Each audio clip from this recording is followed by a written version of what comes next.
I think the fact that they just handled everything, like from an assessment of the apartment to a photo shoot to getting it online really quickly.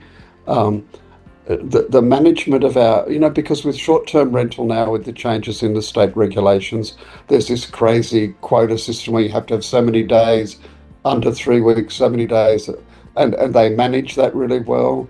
Their reporting of financials is really good. Um, I think that's been really helpful. And if we've got a question about that, Ween, um, gets onto it straight away and gives us an answer really quickly. So, Or she refers us to someone in the financial area, who responds. So, really good communication. For kind of like we don't have to sit around for days wondering when Ween's going to get back to us. She might sit around for days wondering when we're going to get back to her. yeah. Yeah, but really good communications. Yeah, I think the surprise for me is just how easy it has been, really.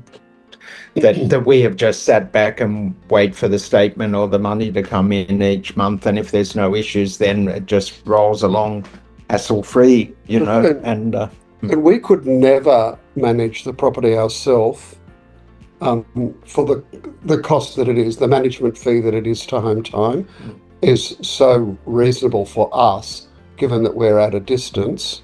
We would have to travel to Sydney, and it would just cost us way much more. The fact that they provide all of the linen, the bed sheets, do all the laundry and do all the towels, and provide a little welcome pack and all that sort of stuff. It's just polished, mm. polished and classy, I think.